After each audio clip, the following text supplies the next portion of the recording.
दोस्तों, राम मंदिर बनने पर देश क्या बोल रहे हैं? आखिर प्राण प्रतिष्ठा के बाद देश और विदेश में राम मंदिर को लेकर क्या चर्चाएं हो रही है? दोस्तों, 22 जनवरी को राम जन्मभूमि में रामलला की प्राण प्रतिष्ठा का कार्यक्रम सफलतापूर्वक संपन्न हुआ। देश ही नहीं बल्कि विदेश के कई सारे मीडिया हाउस ने इस न्यूज को कवर किया। अमेरिका से लेकर ऑस्ट्रेलिया तक, जापान से लेकर इंडोनेशिया तक सभी जगह भक्त और सनातनी प्रफुल्लित नजर आए। लेकिन मुस्लिम देश भगवान राम लल्ला के भव्य मंदिर पर क्या प्रतिक्रिया दे रहे हैं? आखिर क्यों दिव्य राम मंदिर को बनता देख पाकिस्तान बौखला रहा है? और जानेंगे कि क्यों देश के कुछ गद्दार कट्टरपंथी आज भी बाबरी मस्जिद के टूटने का राग अलाप रहे हैं।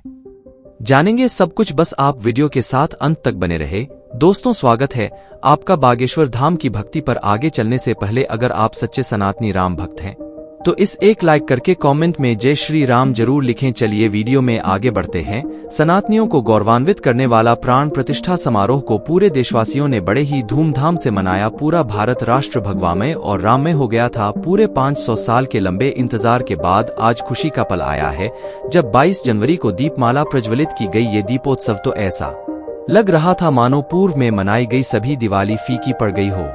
अयोध्या के दिव्य नूतन राम मंदिर में भगवान राम लल्ला की प्राण प्रतिष्ठा का कार्यक्रम भारत देश के नरेंद्र और योगी आदित्यनाथ की उपस्थिति में सफलतापूर्वक संपन्न हुआ। दोस्तों, हर्ष का माहौल अयोध्या वासियों के साथ साथ सभी देशवासियों को था और केवल भारत देश ही नहीं बल्कि संपूर्ण विश्व ने इस दिन को एक जश्न के रूप में मनाया। एक तरफ जहां अमेरिका के न्यूयॉर्क टाइम्स स्क्वायर पर प्राण प्रतिष्ठा को लाइव दिखाने के लिए बड़ी सी स्क्रीन लगाई गई, तो वहीं दूसरी तरफ यूनाइटेड किंगडम में कार रैली और सांस्कृतिक कार्यक्रम का सफलतापूर्वक आयोजन हुआ। लंदन में भी रामरथ के रूप में सजी कार रैली का आयोजन हुआ। तो मॉरिशस सरकार ने हिंदू भक्तों को इस ऐतिहासिक दिन पर प्रार्थना करने के लिए विशेष 2 घंटे की छुट्टी प्रदान की।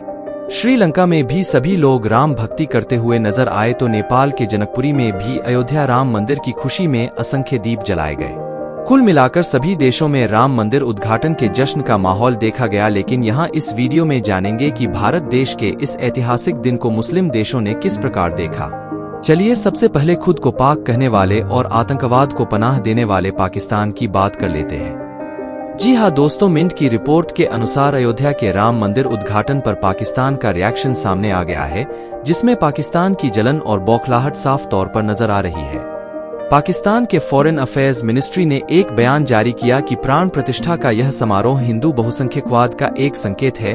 अफसोस की बात है कि भारत की शीर्ष न्यायपालिका ने बाबरी मस्जिद तोड़ने जैसे घृणित कार्य के जिम्मेदार अपराधियों को बरी कर दिया, बल्कि टूटी हुई मस्जिद के स्थान पर एक मंदिर के निर्माण की भी अनुमति दे दी। पाकिस्तान ये क्यों नहीं समझता कि असल में मस्जिद नहीं टूटी है, बल्कि इस्लामिक मुगल आक्रांताओं ने प्राचीन राम मंदिर को तोड़ा था और उस स्थान पर इस्लामिक लुटेरे बाबर ने बाबरी ढांचे और मस्जिद का निर्माण करवाया। राम जन्मभूमि पर बाबरी ढांचे की गहन जांच के बाद निष्कर्ष निकालने वाले भारतीय पुरातत्व सर्वेक्षण के रिटायर्ड आर्कियोलॉजिस्ट के मोहम्मद ने INS को दिए एक इंटरव्यू के दौरान यह भी कह दिया था कि जब बाबरी ढांचे पर खुदाई का काम किया गया तब वहां से राम मंदिर के अवशेष मिले हैं, जैसे पत्थर के बड़े पिल्लर जिस पर हिंदू देवी देवताओं की प्रतिमा बनी हुई थी। इसका सीधा सा तात्पर्य है कि मुगल शासकों ने अयोध्या राम मंदिर को तोड़कर बाबरी मस्जिद का निर्माण करवाया था। के मोहम्मद आगे कहते हैं कि मुसलमानों को तो ज्ञान वापी और शाही ईदगाह मस्जिदों को भी हिंदुओं को सौंप देना चाहिए। यहाँ बनी मस्जिदों के लिए मुसलमानों के अंदर कोई भावना नहीं है।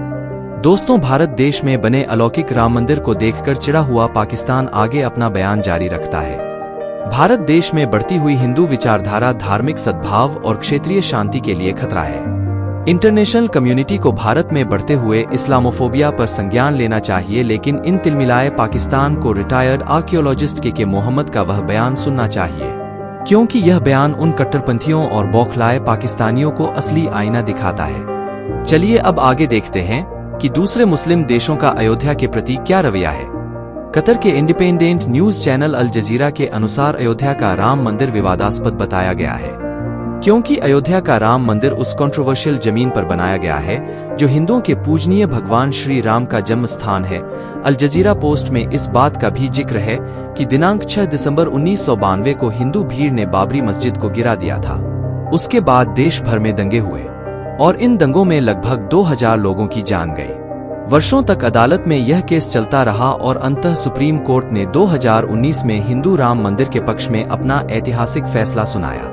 इसके अलावा अन्य दूसरे न्यूज मीडिया ने प्राण प्रतिष्ठा समारोह को नरेंद्र मोदी की राजनीतिक जीत बताई है, क्योंकि अयोध्या का राम मंदिर बनाना भारतीय जनता पार्टी चुनावी वादा था। कई सारे न्यूज साइट ने अपने ब्लॉग में के मंदिर उद्घाटन पर मिली जुली प्रतिक्रिया दी। जैसे न्यूज लॉन्ड्री के लेख के अनुसार इस उत्सव के माहौल में मस्जिद और उसके विध्वंस की जानकारी स्पष्ट रूप से अनुपस्थित थी। न्यूयॉर्क टाइम्स के अनुसार भारत के राष्ट्रवादियों की जीत के लिए प्रधानमंत्री ने एक विशाल मंदिर का उद्घाटन किया है। मंदिर सदियों पुरानी मस्जिद के विवादित स्थल पर है, हिंदू भीड़ के हमले में नष्ट कर दिया था।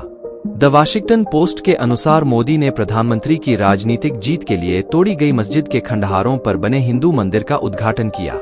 दोस्तों, आपको बता दें कि 1990 में भारतीय जनता पार्टी, जिसे हिंदू नेशनलिस्ट पॉलिटिकल पार्टी के रूप में जाना जाता है, ने अयोध्या में राम मंदिर बनाने का पूरे देश में राष्ट्रव्यापी कैंपेन चलाया था, जिसको बीजेपी के दिग्गज नेता लालकृष्ण आडवाणी कर रहे थे। धीरे धीरे इस कैंपेन ने 1991 में एक आंदोलन का रूप ले लिया और 6 दिसंबर 1992 में हजारों की संख्या में हिंदुओं ने मुगलकालीन बाबरी मस्जिद का विध्वंस किया ताकि राम जन्मभूमि अयोध्या पर राम मंदिर का निर्माण किया जा सके। मस्जिद के टूटने के साथ ही भारत देश में हिंदू मुस्लिम के बीच दंगे भड़के। यह दंगे कई महीनों तक चले, जिसमें कई लोगों को अपनी जान से हाथ धोना पड़ा। कहीं मुसलमानों से बात पर पता चलता है कि बाबरी मस्जिद के टूटने और 6 दिसंबर का गम वह आज भी अपने सीने में दबाए बैठे हैं। जो मुस्लिम भाई आज भी बाबरी मस्जिद के विध्वंस का गम अपने दिल में पाले बैठे हैं, तो उनको मैं बता दूं कि अगर वो इस्लामिक मुगल लुटेरे भारत को लूटने के उद्देश्य से हिंदुस्तान में प्रवेश न करते और न ही हिंदू मंदिर को तोड़कर मस्जिद बनाते, तो आज का दृश्य कुछ और ही होता। रिटायर्ड आर्कियोलॉजिस्ट के मोहम्मद ने टीवी न्यूज को दिए अपने एक इंटरव्यू में कहा भी था कि जिस तरह से मुसलमान के लिए मक्का और मदीना पाक शहर है, ठीक उसी तरह हिंदू सनातनियों के लिए भी काशी, बनारस, मथुरा और अयोध्या परम पवित्र है। सोचिए, अगर वह मुगल मुस्लिम आक्रांता भारत के धर्म स्थलों और मंदिरों को नष्ट न करते और उन जगह पर इस्लामीकरण के उद्देश्य से मस्जिदों का निर्माण न करते, तो आज का परिदृश्य सचमुच खुशनुमा होता। बौखलाए हुए पाकिस्तान को शांत दिमाग से यह भी समझना चाहिए कि भारत एक धर्मनिरपेक्ष राष्ट्र है, जहां एक तरफ में राम मंदिर बना है तो वहीं दूसरी तरफ के धनीपुर गांव में नामक विशाल मस्जिद का निर्माण भी होगा। तो दोस्तों, आपकी क्या राय है आज के वीडियो को लेकर? क्या की दलीलें आपके हिसाब से सही है? कमेंट के माध्यम से अपनी प्रतिक्रिया जरूर शेयर करें। वीडियो को एक लाइक करके अपने सभी दोस्तों को व्हाट्सएप के माध्यम से वीडियो शेयर जरूर करें। धर्म से जुड़े ऐसे ही रोचक वीडियो देखते रहने के लिए बागेश्वर धाम की भक्ति यूट्यूब चैनल को अभी सब्सक्राइब करें।